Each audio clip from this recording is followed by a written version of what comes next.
not meant to be inhabited by any intelligent life at all, but pretty soon you see that at the base of the valley you're in is this crazy tower, which says that obviously, there was some intelligent life there at some point, so you gain a mystery objective as well to sort of uncover what happened and where they went.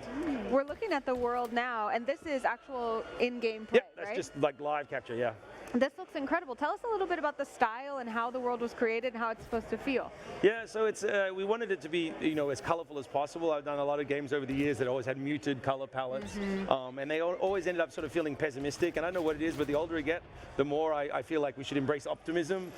So you've been sent here by Kindred Aerospace for the love of adventure. You know what I mean? Like you've signed up with this. You're an average person, and you're here because we should go out there and explore, and we should find a future home for humanity. Not because you're escaping, a disaster or a nuclear apocalypse. So you're here. The world is very colorful. It's very bright. It's very optimistic. Obviously full of danger, as you can see.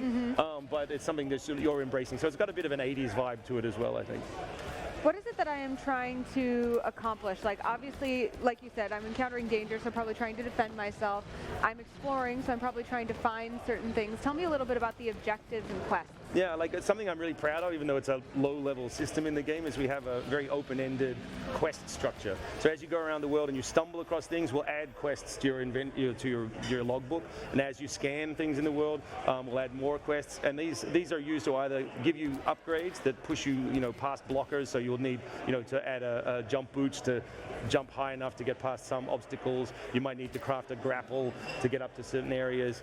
But your base quest is to sort of catalog everything possible on this alien world, and then eventually, as I said, to find out what's at the heart of the mysterious tower that's there that shouldn't be there. Cataloging. Catalog. It sounds great. Now that you say it, we've made a terrible mistake. No, it's the core goal is cataloging. I know. I said that, and I heard how it sounded like I was making fun, but I actually was excited about it. We have this big encyclopedia called the Kindex, where you can add all your data entries and review everything.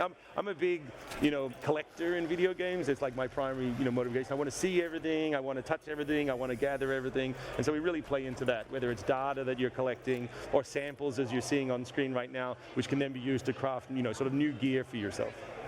Now, Oryx, you are a streamer primarily, and so I'm thinking about, as somebody who is playing with an audience, the implications for this game. Can you tell us a little bit about whether you guys have thought about the observability, or we're here on Twitch, so we're the thinking watchability, yeah, like well, I mean, we're hoping it's very streamable in the sense that you have lots of tools. You can see in your left hand there, you have all kinds of crazy tools. That's a can of Grob, which is our interstellar space food substance, which you can throw to lure creatures around like baits. You have things like this, sort of acid balls which can dissolve amber and provide you access to areas, or maybe melt that sort of the amber helmet on some of these weird little creatures.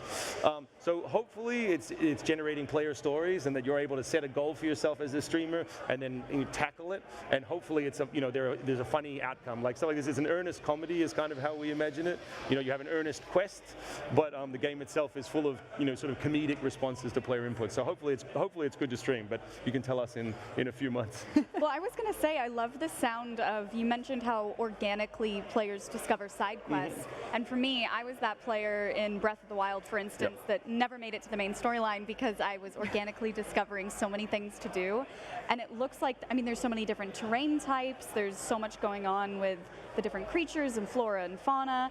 I imagine I will make it through, 60% of game material before I even focus on the main quest to begin with. I hope so. I mean, it's not quite as, it's not a full price game, so it's a bit more focused than say Breath of the Wild, which is a fantastic game.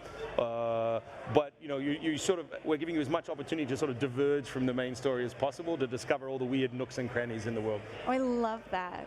Do you have a favorite creature or thing that we should look out for? I think you saw it before. Like, I like the babushka, which is this strange little four-headed creature, just screams and runs away from you whenever you get close. It's just like terrified of you, and it screams and runs. And if you shoot it, it will divide into two more creatures now with two heads. And if you shoot those, they divide again. So there's sort of like these